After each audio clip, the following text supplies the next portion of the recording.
पा रहे तो एक बार थम्स अप कर दीजिए जितने भी लोग जुड़े हैं, फिर हम लोग क्लास की स्टार्ट करते हैं। चलिए, मिल पा रहे हैं? चलिए तो आइए स्टार्ट करते हैं। क्वेश्चन देखो दिया गया है, धीरे धीरे में समास कौन सा है? धीरे धीरे में समास कौन सा है, यहां पर जवाब देना है। आपका राइट आंसर में से क्या हो जाएगा? चलिए, राइट आंसर में से क्या हो जाएगा? तो देखिए यहां पर आंसर आपका बी आ रहा है, जिसका भी आपका बेभाव समास बिल्कुल राइट हो जाएगा। हमने बताया है कि जिसमें दुरुक्ति वाले वर्ण होते हैं, दुरुक्ति मतलब यहां पर जो डैश लगा होता है, धीरे धीरे, धड़ाधड़, दिनों दिन, है ना, भटाभट, ये जो आपके होते हैं अव्यय में आते हैं। याद रखिए, इसका ऑप्शन बनेगा बी नंबर। यहां पर अगला क्वेश्चन दिया है कि आंख नदीदा काढ़े कसीदा लोकोक्ति का अर्थ इनमें से क्या होता है? चलिए बताइएगा कि आंख नदीदा काढ़े कसीदा लोकोक्ति का अर्थ इनमें से क्या बनेगा? तो इसका अर्थ होता क्या है? कह रहे बहुत निपुण बनना, बहुत निपुण तो नहीं होगा, कह रहे साधन ना होने पर भी काम कर लेना। और थोड़ा देखिए ऑप्शन डी वाले में देखिए कि योग्यता न रहने पर भी काम करने की सीख ही भरना। तो आंख नदीदा काढ़े कसीदा ऑप्शन डी वाला आपका हो जाएगा। आप लोगों ने पूरे ऑप्शन नहीं पढ़े हैं और आप लोगों ने जवाब दिया है, इसका जो ऑप्शन डी हो जाएगा कि आंख नदीदा काढ़े कसीदा मतलब योग्यता न रहने पर भी काम करने की सीखा भरना, सीख ही भरना, ऑप्शन डी आपका बनेगा। यहां पर आगे बढ़ते हैं। क्वेश्चन दिया गया है, कह रहा आपसे वही मनुष्य है जो मनुष्य के लिए मरे।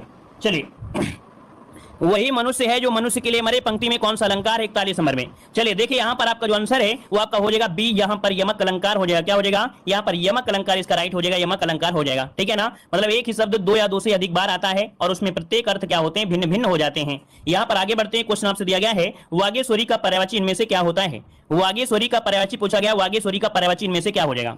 चलिए भाई सभी लोग जवाब दीजिए कि वागेश्वरी का जो पर्यायवाची होता है वो क्या हो जाता है।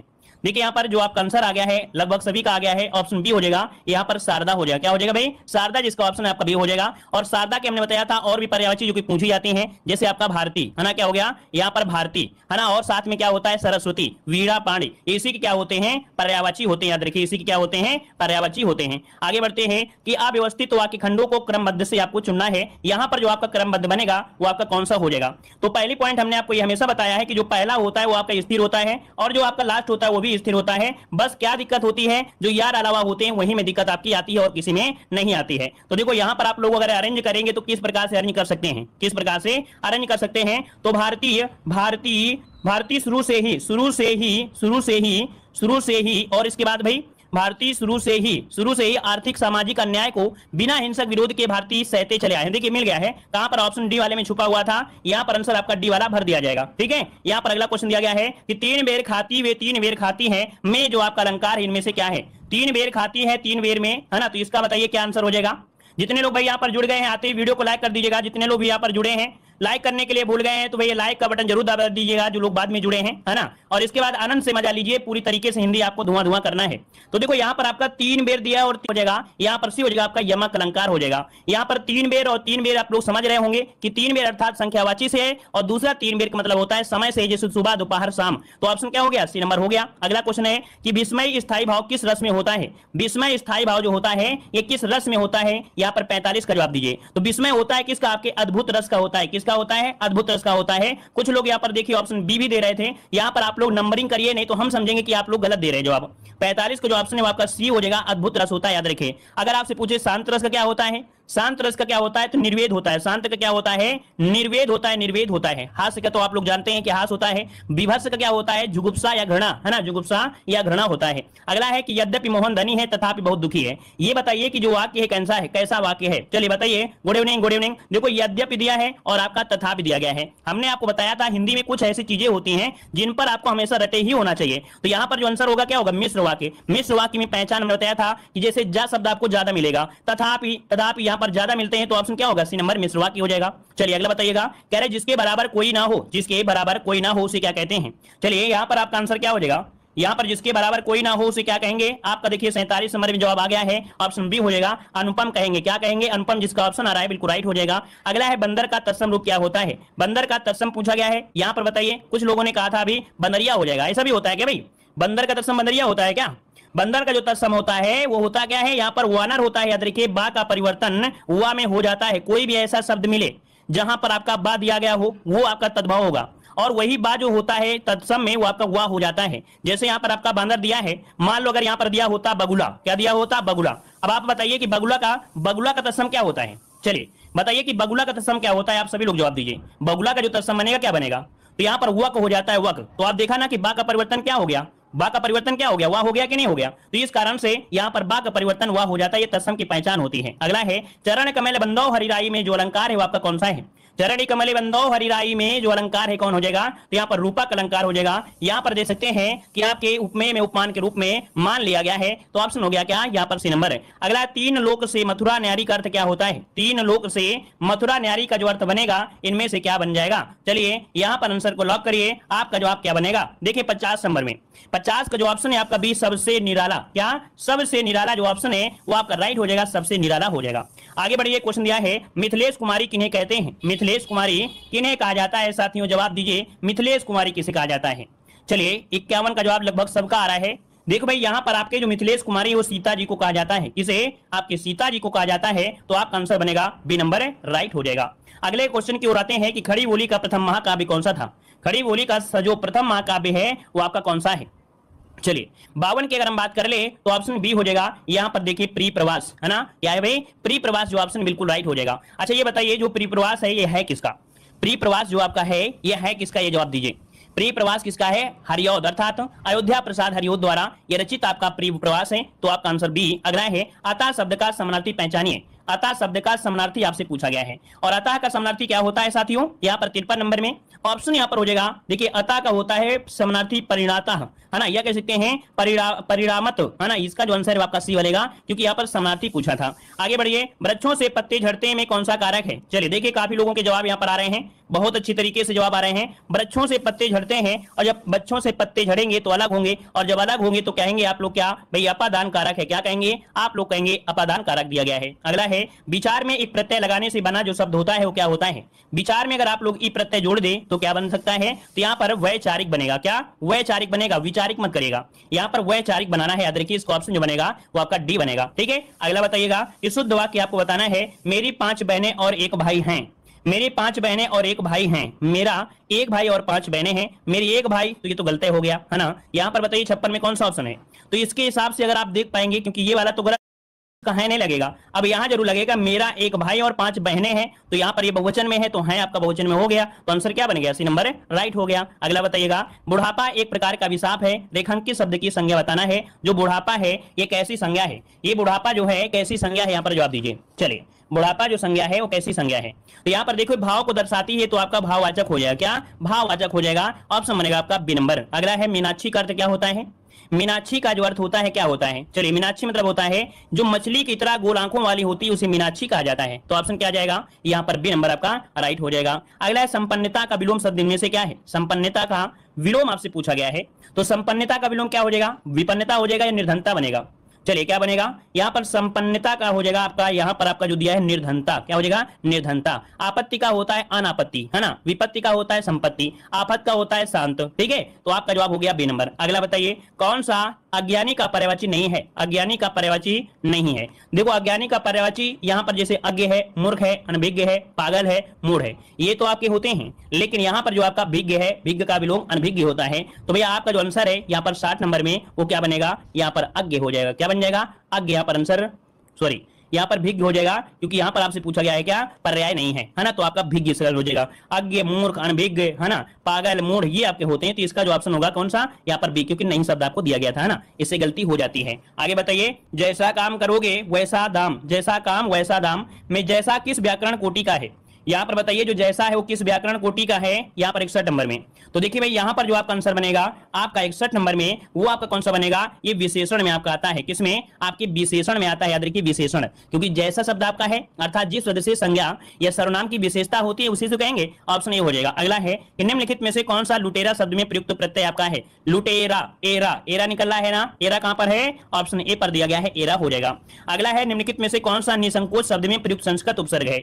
निसंकोच में बताइए संस्कृत उपसर्ग आपसे पूछा गया है, तो आपका जवाब क्या हो जाएगा, इसे जब आप तोड़ेंगे तो निकलेगा निह, क्या निकलेगा, निह निकलेगा, और संकोच अर्थात जो ऑप्शन है यहाँ पर डी वाला बिल्कुल साफ साफ नजर में आ रहा है, ऑप्शन डी हो जाएगा। अगला दिया गया है, निम्नलिखित में से कौन शब्द पीछे चलने वाले समूह के लिए आपका है। पीछे चलने वाले के लिए क्या बोला जाता है, 64 में बताइएगा। पीछे चलने वाले को के लिए हम लोग क्या बोलते हैं, चलिए अनुगत बोलते हैं या पिछल बोलते हैं या पिछलू बोलते हैं या आगत बोलते हैं, क्या बनेगा। तो देखो निम्नलिखित में से कौन पीछे चलने वाला है, और पीछे चलने वाले को हम लोग अनुगत कहते हैं, क्या बोलते हैं साथियों, अनुगत कहते हैं। इसका जो ऑप्शन है वो आपका ए वाला आपका राइट हो जाएगा। अगला बताइए, निम्नलिखित में से कौन सा आदि और व्याधि शब्द युग में से आदि का अर्थ होता है। आदि का जो अर्थ होता है क्या होता है, तो देखो भाई आदि का अर्थ होता है मानसिक पीड़ा या कह सकते हैं जो मानसिक कष्ट होता है। क्या होता है? मानसिक जो कष्ट होता है। तो देखो यहां पर जो आपका 65 का ऑप्शन है वो आपका ये हो जाएगा कि आदि और व्याधि शब्द युग में जो आदि का है वो आपका मानसिक कष्ट होता है। ऑप्शन हो जाएगा आपका ए नंबर। अगला निम्नलिखित में से काटना का तत्सम क्या होता है? काटना का तत्सम आपसे पूछा है और आपका सही जवाब इनमें से क्या बनेगा? यहां पर जो आपका सही जवाब बनेगा वो कौन सा हो जाएगा? तो आपका 66 का ऑप्शन बनेगा सी नंबर। यहां पर कर्तन हो जाता है। क्या होता है? कर्तन, अर्थात ता जो होता है तो ता में रा उड़ जाता है, तो ऑप्शन बनेगा आपका सी वाला। अगला क्वेश्चन दिया है रुपए क्या होते हैं भाई? रुपए जो होते हैं क्या होते हैं? रुपए जो होते हैं वो आपके खनकते हैं। क्या होते हैं? खनकते हैं, तो ऑप्शन क्या हो जाएगा? सी नंबर आपका हो जाएगा। अगला निशा का विशेषण रूप क्या होता है? निशा का विशेषण आपसे पूछा है, निशा का विशेषण क्या हो जाएगा? और ये एग्जाम में बहुत बार पूछा गया है कि निशा का विशेषण नैश होता है। क्या नैश? कौन सा? ऑप्शन डी वाला आपका हो जाएगा, है ना। यहाँ पर निशाचर से तात्पर्य रात में विचरण करने वाले से होते हैं और निशीथ का तात्पर्य होता है मध्य रात्रि से, है ना। निशांत से तात्पर्य होता है निशा का जो अंत होता है अर्थात रात का जो चौथा पार होता है उसे हम लोग क्या बोलते हैं? यहाँ पर निशांत कहते हैं। तो आपका जो ऑप्शन है वो आपका डी वाला बनेगा। आगे बढ़ते क्वेश्चन है आठ कनौजिया नौ चूहे लोकोक्ति का अर्थ इनमें से क्या होता है? आठ कनौजिया नौ चूहे लोकोक्ति का अर्थ इनमें से क्या हो जाएगा? चलिए यहाँ पर आंसर आपका बनेगा क्या? चलिए देखो आठ कनौजिया नौ चूहे लोकोक्ति का अर्थ क्या हो गया है? लगभग सभी का जवाब आ गया है अलगाव की स्थिति। क्या? अलगाव की स्थिति जो ऑप्शन है यहाँ पर सी नंबर है, राइट हो जाएगा। आठ कनौजिया नौ चूहे, तो ये अलगाव तो आपका आएगा ही ना आएगा, ऑप्शन सी हो जाएगा। अगला निम्नलिखित में से कौन सा चक्रपाणी में प्रयुक्त समास है? चक्रपाणी में समास किसे कहा जाता है? जो हाथ में चक्र लिए हो, पाणी मतलब हाथ, और चक्र जो जिसके हाथ में चक्र है उसे विष्णु भगवान कहते हैं। और जब विष्णु भगवान के कहेंगे तो एक विशेष अर्थ निकलेगा, और जब दुनिया में कोई विशेष अर्थ बन जाता है तो वो आपका हमेशा आपका बहुब्रीहि समासी हो जाता है, अर्थात यहाँ पर ऑप्शन सी आपका हो जाएगा, है ना। यहाँ पर आगे बढ़िए क्वेश्चन दिया है निम्नलिखित में से कौन सा उच्छ्वास का संविच्छेद है? उच्छ्वास का संविच्छेद आपसे पूछा गया है, तो आपका आंसर क्या हो जाएगा? तो यहाँ पर देखो हमने एक पॉइंट आपको रूल में बताया था, ये जो आपका छा है और आपका चा दिया है तो आपको क्या करना है? इसको सा में कन्वर्ट करना है और चा को ता में कन्वर्ट कर देना है। ये रूल के अकॉर्डिंग होता है। अगर आपने पढ़ा होगा संधि वाला टॉपिक तो आपका हो जाएगा उत्तधन श्वास। क्या? उत्तधन श्वास व्यंजन संधि में आपका आंसर होगा। इनमें से कोई संयुक्त व्यंजन आपका नहीं है। देखो संयुक्त व्यंजन की जो संख्या होती है वो कितनी होती है? 4 होती है। कौन कौन से होते हैं? छ, त्र, ज्ञ, है ना, और एक परिश्रम वाला स्रा होता है। लेकिन यहाँ पर जो आपका फा दिया गया है तो भाई फा बताइए किसमें होता है? फा जब बोल रहे हैं तो दोनों आठ क्या दोनों ओठ जो आपके हैं क्या कर रहे हैं? स्पर्श कर रहे हैं। इसका मतलब ये जो आपका है ये ओष्ठ व्यंजन में आता है, ओष्ठ में, है ना। ऑप्शन हो जाएगा डी। अगला है नि धन कलंक का सही संविच्छेद क्या हो जाएगा? देखो ये विसर्ग को हटाइए और विसर्ग हटाकर आपको क्या करना है? सा में कन्वर्ट करना है। तो यहाँ पर जो सा लगेगा वो लगेगा कौन सा? यहाँ पर जो सा लगेगा वो कौन सा सा लगेगा? बी वाला लगेगा या आपका डी वाला हो जाएगा? नि धन कलंक निष्कलंक होता है, ये वाला आपका राइट हो जाएगा भाई, ऑप्शन बनेगा आपका डी नंबर। अगला निम्नलिखित में से कौन सा कर्मधारय समास है? कर्मधारय समास में होता है विशेषण और विशेष की पहचान, है ना। अर्थात अगर विशेषण है या विशेष उसमें लगा हुआ है तो आप कहेंगे कि नहीं ये आपका कर्मधारय है। अर्थात पहला पद जो होता है विशेषण होता है और दूसरा पद होता है विशेष अर्थात संज्ञा होती है, वहां पर कर्मधारय समास माना जाता है। तो देखते हैं यहाँ पर नील गगन दिया गया है। नीला जो आपका है क्या है? विशेषण है। गगन जो आपका एक संज्ञा है। तो आप लोग समझ गए कि नीला विशेषण है, गगन विशेष है, तो सिंह आंसर आपका ये हो जाएगा नील गगन आंसर राइट हो जाएगा। ठीक है आगे बढ़ते हैं। क्वेश्चन दिया है निम्नलिखित में से कौन सा कौमुदी का पर्यायवाची है? कौमुदी का पर्यायवाची आपसे पूछा है, कौमुदी का पर्यायवाची क्या हो जाएगा? तो यहाँ पर देखिए कौमुदी का जो पर्यायवाची होता है वो चांदनी होता है। क्या होता है? चांदनी, जो कि ऑप्शन है यहाँ पर नंबर राइट हो जाएगा। चांदनी की कुछ पर्यायवाची जो कि नए फैशन में अर्थात लेटेस्ट पैटर्न में आपकी जैसे चंद्रिका, ज्योत्सना, जुनहाई, क्या एक शब्द होता है जुनहाई, जुनहाई भी जो होता है इसी का क्या होता है? पर्यायवाची होता है। यहाँ पर आगे बढ़ते हैं। क्वेश्चन दिया है परिंदे कहानी निम्नलिखित वर्णी में से किस कथाकार की है? बताइएगा जो परिंदे कहानी है वो किस कथाकार की कहानी है? 40 का ऑप्शन क्या बनेगा? चलिए 40 की अगर हम बात करें तो आपका आंसर क्या हो जाएगा? परिंदे कहानी किसकी है?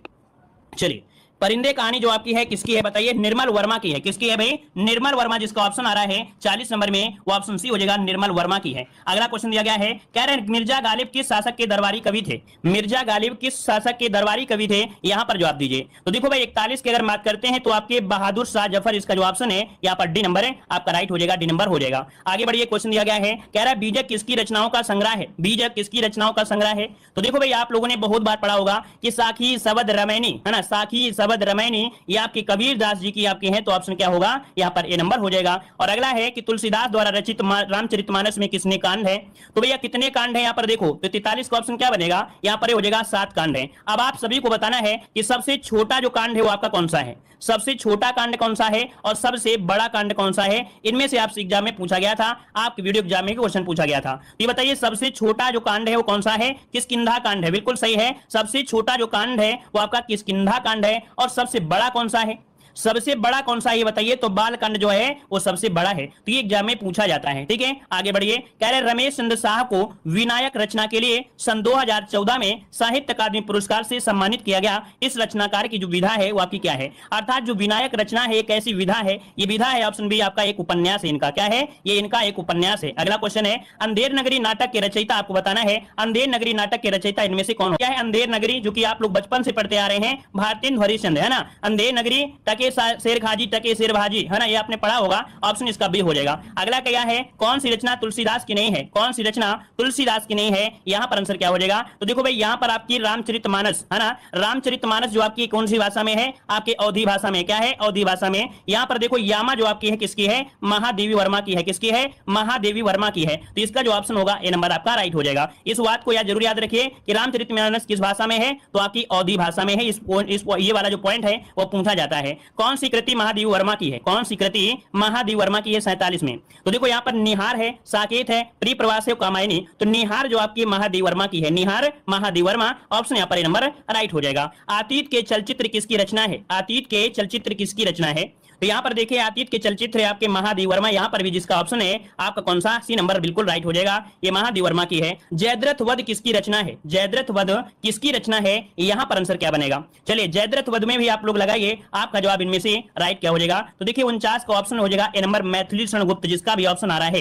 देखिए जिसका भी ऑप्शन 49 में आ रहा है क्या, मैथिली शरणगुप्त, उसका आंसर बिल्कुल से राइट बनेगा। अगला है देवदास उपन्यास पर 3 बार फिल्म बन चुकी है, उपन्यासकार का नाम आपको बताना है। तो जो बताइए कि देवदास उपन्यास पर 3 बार फिल्म बन चुकी है, उपन्यासकार का नाम आपसे पूछा गया है। और ये हिंदी में ही नहीं, आपकी स्टैटिक जीके में ही क्वेश्चन पूछा जाता है। ठीक है, ये क्वेश्चन स्टैटिक जीके में भी पूछा जाता है। तो 50 का ऑप्शन क्या बनेगा, 50 का ऑप्शन सी हो जाएगा शरद चंद्र चट्टोपाध्याय, जो कि ऑप्शन है यहाँ पर सी नंबर राइट हो जाएगा। अगला बताइएगा निम्नलिखित कवियों में से गांधी जी ने किस कवि को राष्ट्र कवि का सम्मान दिया है। तो गांधी जी ने किस कवि को राष्ट्र कवि का सम्मान दिया है, यहाँ पर देखिए लगभग सभी का जवाब यहाँ पर आ चुका है। कुछ लोग डी दे रहे हैं, लेकिन कुछ लोग यहाँ पर और भी दे रहे हैं। 51 का डी वाला आपका बिल्कुल राइट हो जाएगा, मैथिली शरणगुप्त इसका परफेक्ट आंसर है, डी नंबर। आगे बताइए इनमें से कौन सी रचना राग्य राघव जी की नहीं है, इनमें से कौन सी रचना राग्य राघव जी की नहीं है, यहाँ पर 52 नंबर में। तो देखो यहाँ पर दिया है देवदासी और आपका अधूरी मुहूर्त और साम्राज्य का वैभव, ये तो रचना राग्य राघव की है। लेकिन यहाँ पर जो आपका दिया है जीवन के पहलू, ये इनकी रचना नहीं है। जीवन के पहलू किसकी रचना है भाई, जीवन के पहलू जो रचना है वो किसकी रचना है, ये आपको जवाब देना है। जीवन के पहलू जो रचना है वो किसकी है किसी को पता, जीवन की है, बिल्कुल है। यहां पर देखिए अगला क्वेश्चन है लज्जा जो लेखा है वो किसकी है, लज्जा किस लेखक की कृति है।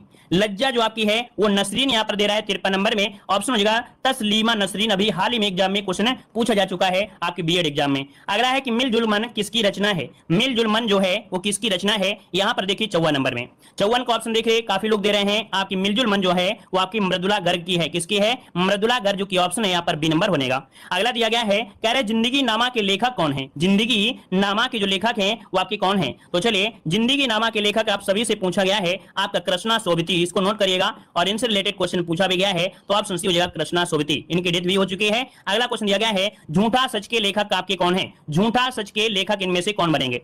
चलिए 56 का जवाब देते रहिए, फटाफट जवाब देते रहिए। सभी लोग पहली बार जुड़े हैं तो जय हिंद जरूर लिखिएगा। ठीक है, पहली बार जुड़े हैं तो एक बार जय हिंद जरूर लिख दीजिएगा, जिससे हमारा और आपका परिचय भी हो जाए, क्योंकि आपके जय हिंद लिखने से हमारी नजर आप पर जरूर पड़ती है और इसके बाद आपका परिचय भी हमसे हो सकता है ना। आपको धीरे धीरे पता चल जाएगा कि नहीं हम आपसे जुड़े हैं और आप हमसे जुड़े हैं। तो देखो यहाँ पर जो पुराने स्टूडेंट हैं उन लोगों ने पहले ही जय हिंद लिख दिया है, क्योंकि आप लोग जानते हैं कि हम तो आपको पहचानते हैं, है ना। तो नए स्टूडेंट भी जरूर लिखेगा। चलिए सभी को जय हिंद जय हिंद। देखो यहाँ पर दिया झूठा सच के लेखक, 56 का जो ऑप्शन डी हो जाएगा यशपाल, क्या हो जाएगा यशपाल, जो कि ऑप्शन है आपका डी नंबर यशपाल हो जाएगा। अगला है रेगव राघु, है ना, यहाँ पर दिया रेहन पर रघु किस लेखक का उपन्यास है, रेहन पर रघु किस लेखक का उपन्यास है 57 में। तो आपका जवाब यहाँ पर जो बनेगा बी हो जाएगा काशीनाथ। बहुत अच्छा क्वेश्चन आपका है, रेहन पर रघु जो लेखक हैं एक प्रकार का उपन्यास है, यहाँ पर काशीनाथ इसके क्या है रचनाकार हैं, ऑप्शन यहाँ पर हो जाएगा बी नंबर। अगला है रेशमी टाई एकांकी संग्रह के रचयिता कौन है, यहाँ पर बताइए रेशमी टाई एकांकी संग्रह के रचयिता यहाँ पर कौन से हैं, यहाँ पर जवाब दीजिए। आपका जवाब क्या हो जाएगा 58 में। तो ये है भैया राम कुमार वर्मा। कौन है भाई, राम कुमार वर्मा जो आपके हैं ये रेशमी टाई पहनते हैं, ऑप्शन क्या हो जाएगा ये नंबर आपका राइट हो जाएगा। यहाँ पर दिया है भारत रत्न से विभूषित कौन से कवि आपके हैं, भारत रत्न किसे दिया गया भाई, भारत रत्न से विभूषित कवि इनमें से कौन है। तो देखो भाई यहाँ पर भैया भारत रत्न किसी को नहीं दिया गया है ना, यहाँ पर इनमें से कोई नहीं, इसका जो ऑप्शन है आपका डी हो जाएगा, इनमें से कोई नहीं बनेगा। अगला है पंडित बनारसी दास द्वारा लिखित हिंदी की पहली आत्मकथा का नाम बताना है। चलिए, पंडित बनारसी दास द्वारा लिखित हिंदी की पहली आत्मकथा का नाम इनमें से क्या हो जाएगा? तो देखिए आपका जवाब यहाँ पर 60 नंबर का ऑप्शन आ रहा है, डी नंबर। कह रहे हैं अर्ध कथानक बनेगा। सभी का जवाब भैया यही, सभी लोग सहमत हैं, और सहमत है तो ऑप्शन लॉक करते हैं, बिल्कुल सही है आपका अर्ध कथानक, बिल्कुल सही जवाब हो जाएगा। ये पंडित बनारसी दास द्वारा लिखित हिंदी की पहली आत्मकथा है, याद रखिएगा। आगे बढ़ते हैं, क्वेश्चन दिया है इनमें से मैथिली शरणगुप्त की रचना कौन सी नहीं है? बताइएगा, मैथिली शरणगुप्त की इनमें से कौन सी रचना नहीं है 61 नंबर में? तो ये आपकी देखिए प्रिय प्रवास है ना, प्रिय प्रवास ये मैथिली शरणगुप्त की नहीं है, ये आपके अयोध्या सिंह उपाध्याय की है। तो ऑप्शन बनेगा क्या? यहाँ पर नंबर राइट हो जाएगा। अगला क्वेश्चन है महादेवी वर्मा का प्रथम काव्य संग्रह इनमें से कौन सा है? महादेवी वर्मा का प्रथम काव्य संग्रह आपसे पूछा गया है 62 में। तो देखो भाई यहाँ पर जो निहार है, निहार ये महादेवी वर्मा का प्रथम काव्य संकलन है, निहार। ऑप्शन जाएगा क्या? यहाँ पर आपका डी वाला राइट हो जाएगा। अगला है भारतेंदु हरिश्चंद्र द्वारा संपादित पत्रिका इनमें से एक नहीं है, उसे आपको पहचानना है। तो बताइए यहाँ पर जो आपका आंसर बनेगा क्या हो जाएगा? चलिए, यहाँ पर देखो बाला बोधनी तो आपकी है, यहाँ पर हरिश्चंद्र मैगजीन भी है, कवि वचन सुधा भी है, लेकिन बताना है आनंद कादम्बिनी किसकी रचना है? ये पत्रिका जो आनंद कादम्बिनी है ना, ये भारतेंदु युग की थी, है ना, भारतेंदु युग की थी, और इसके संपादक थे बद्री नारायण चौधरी प्रेमगन, है ना। आनंद कादम्बिनी के बारे में बहुत बार क्वेश्चन एग्जाम में पूछा गया है कि इसके जो संपादक है कौन है, तो बद्री नारायण चौधरी प्रेमगन है, और इसकी जो शुरुआत हुई थी वो 1881 में हुई थी मिर्जापुर से। तो क्वेश्चन पूछा जाता है कि इसकी शुरुआत कहां से हुई थी, तो आपकी मिर्जापुर से इसकी शुरुआत की गई थी आनंद कादम्बिनी के। तो इतने क्वेश्चन यहां से बनता है। अगला क्वेश्चन दिया है अमीर खुसरो का वास्तविक नाम क्या है? अमीर खुसरो का वास्तविक नाम क्या था? तो देखिए भाई अमीर खुसरो का वास्तविक नाम था अबुल हसन। क्या बन जाएगा भाई? यहां पर ऑप्शन सी हो जाएगा, अबुल हसन हो जाएगा, अबुल हसन। और क्वेश्चन ये पूछा जाता है ये जो शिष्य थे किसके थे? तो निजामुद्दीन औलिया के शिष्य थे। क्या? निजामुद्दीन औलिया के ये शिष्य होते थे, याद रखिएगा। और खड़ी बोली के आदि कवि भी कहे जाते हैं, खड़ी बोली के आदि कवि भी कहे जाते हैं। अगला क्वेश्चन दिया गया है कि विनय पत्रिका किस कवि की रचना है? विनय पत्रिका किस कवि की रचना है? यहाँ पर 65 नंबर में। तो ये है आपके तुलसीदास की। किसकी है? तुलसीदास की। बात आती है जो विनय पत्रिका है कौन सी भाषा में है? ये जो विनय पत्रिका है आपकी कौन सी भाषा में आपकी लिखी गई है? ये भी क्वेश्चन आपसे पूछा गया है। तो याद रखिए ये आपकी कौन सी भाषा में है? ब्रज भाषा में है, ब्रज भाषा में आपकी है, याद रखिए ब्रज भाषा में, है ना। लेकिन जो राम से संबंधित था अर्थात जो रामायण थी वो आपकी अवधी भाषा थी। अगला बताइए कि नाटक स्कंदगुप्त की रचना किसने किया है? नाटक स्कंदगुप्त की जो रचना है वो किसने किया है? यहाँ पर आंसर क्या लॉक हो जाएगा? तो देखिए 66 का जो आंसर है यहाँ पर बनेगा डी, आपके जयशंकर प्रसाद की आंसर है, डी नंबर। आगे बताइए कुमार संभव के रचयिता आपके कौन है? कुमार संभव के रचयिता इनमें से कौन है? कुमार संभव। तो देखो भाई यहाँ पर जो आपके कालिदास हैं, कालिदास के बहुत ही नाटक आपके प्रसिद्ध है ना, कुमार संभव, और भी कई प्रकार के मेघदूतम वगैरह काफी प्रसिद्ध है, ऑप्शन हो जाएगा बी नंबर। अगला दिया गया है कि सन 1974 में साहित्य अकादमी पुरस्कार प्राप्त शिवमंगल सिंह सुमन की रचना मिट्टी की बारात किस विधा की कृति है? तो बताइए मिट्टी की बारात किस विधा की यहाँ पर कृति है 68 नंबर में?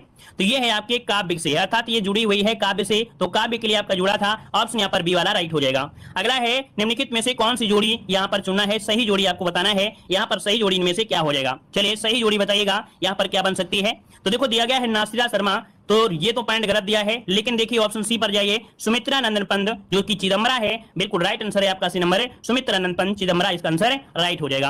अगला क्वेश्चन आपसे दिया गया है, कह रहा है कबीर जी की रचनाएं निम्नलिखित में से किसमें संकलित हैं? अभी अभी हमने पढ़ाया था कि कबीर जी की जो रचनाएं हैं वो संकलित हैं, किसमें संकलित हैं? तो आपके बीजक में है, साखी शब्द रमैनी, साखी शब्द रमैनी जो कि बीजक में आपके संकलित हैं, ऑप्शन बनेगा आपका बी नंबर हो जाएगा। अगला है जहां जंगल शुरू होता है उपन्यास के रचयिता इनमें से कौन है? जहां जंगल शुरू होता है उपन्यास के रचयिता इनमें से क्या बनेंगे? तो देखो यहां पर हो जाएगा संजीव जी हैं। कौन है? संजीव, इसका जो ऑप्शन है याद रखिए यहां पर आपको बताना है बी नंबर। क्या बताना है? बी नंबर बताना है। यहां पर आपको नरेंद्र नहीं बताना है, बी बताना है आपके संजीव। इसमें गलतियां आ रही हैं, आप लोग इसे नोट करिएगा। अगला है कि इनमें से कौन सी कृति कवि सूरदास की नहीं है? चलिए बताइएगा इनमें से कवि सूरदास की आपकी कृति नहीं है। तो देखो यहां पर आपसे दिया है सूरसागर, साहित्य लहरी और सूरसारावली, आप लोग हमेशा से पढ़ते आ रहे हैं, लेकिन यहां पर दिया है सुंदर विलास किसकी रचना है?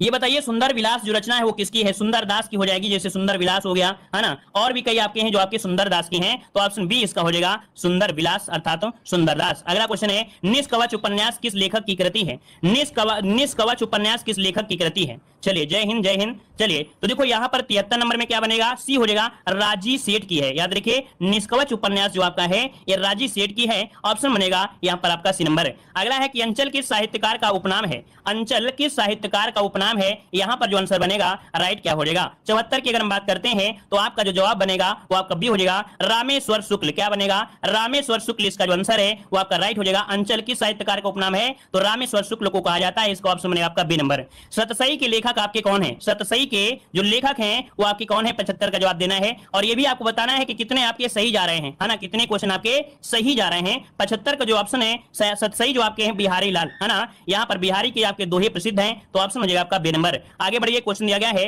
तुलसी की भक्ति भावना किस प्रकार की थी। जो आपके तुलसीदास जी थे इनकी जो भक्ति भावना थी वो किस प्रकार की थी, 76 नंबर में। तो देखो यहाँ पर इनकी थी दास सेवाओं को, हमेशा अपने आप को एक दास के रूप में मानते थे, तो आपका दास सेवाओं की भावना इनके अंदर थी। अगला क्वेश्चन दिया है प्रगतिशील लेखक संघ का पहला अधिवेशन किस वर्ष में हुआ था। प्रगतिशील लेखक संघ का पहला अधिवेशन किस वर्ष में हुआ था, 77 में। तो देखो भाई आपका जवाब हो जाएगा सी नंबर, सन 1936 में यह पहला अधिवेशन हुआ था प्रगतिशील लेखक का, जो कि ऑप्शन यहाँ पर बनेगा क्या, सी नंबर राइट हो जाएगा। और अगला कामायनी किस युग की रचना है, कामायनी किस युग की रचना है, यहाँ पर 78 का जवाब देना है। 78 की अगर हम बात करते हैं तो भाई आपको मालूम है कि ये जयशंकर प्रसाद की है, और जो जयशंकर प्रसाद थे वो छायावादी युग से थे, तो छायावादी युग इसका आंसर राइट हो जाएगा। अगला है किन्नर देश में यात्रा संस्मरण के लेखक आपके कौन है। तो जब भी कभी यात्रा की बात करते हैं तो यात्रा के लिए एक जाने जाते हैं जो आपके लेखक कौन है, यात्रा के लिए एक लेखक जाने जाते हैं जिनका नाम है राहुल साकृत्यन, इन्हें आपके किन्नर देश में यात्रा के लेखक हैं, ऑप्शन सी। जब भी कभी यात्रा की बात कर दे तो आपको यहाँ पर राहुल साकृत्यन पर फोकस करना है, ध्यान देना है। अगला है पृथ्वीराज रासो किस कवि की रचना है, पृथ्वीराज रासो किस कवि की रचना है, 80 का ऑप्शन दीजिएगा। देखिए 80 की अगर हम बात करें तो यहाँ पर आंसर डी हो जाएगा, चंद बरदाई। क्या हो जाएगा, चंद बरदाई, जो कि बहुत पहले से क्वेश्चन आप लोग पढ़ते चले आ रहे हो, पृथ्वीराज रासो चंद बरदाई। अगला है फांस किसकी रचना है, फांस किसकी रचना है, 81 नंबर में। तो 81 का ऑप्शन क्या हो जाएगा, यहाँ पर हो जाएगा संजीव की है, किसकी है, संजीव। देखिए काफी लोगों ने जवाब दिया है, बिल्कुल राइट आंसर है। और अगला है ठीकरे की मंगनी उपन्यास किसने लिखा है, ठीकरे की मंगनी उपन्यास किसने लिखा है, यहाँ पर जवाब दीजिए। ठीकरे की मंगनी ये क्या है, उपन्यास, और लिखा है आपके ऑप्शन यहाँ पर C number Nasira Sharma. Note करिए नासिरा शर्मा से क्वेश्चन बनता भी है, ऑप्शन बनेगा आपका सी नंबर राइट हो जाएगा। और अगला है कि कहानी बूढ़ी काकी तथा अन्य नाटक की रचना के रचनाकार कौन है। बताइए बूढ़ी काकी तथा अन्य नाटक की जो रचनाकार है वो आपके कौन है, यहाँ पर बनेगा सी चित्रा मुग्दल। क्या बनेगा, चित्रा मुग्दल, इसका जो ऑप्शन है वो आपका सी होगा। और अगला है कि हिंदी में रिपोर्टाज विधा का जनक किसे माना जाता है, हिंदी में रिपोर्टाज जनक का विधा किसे माना जाता है। और यहाँ पर इसी के साथ ये क्लास भी आपकी कंप्लीट होती है, और आप लोगों को इसका जवाब कमेंट बॉक्स में करना।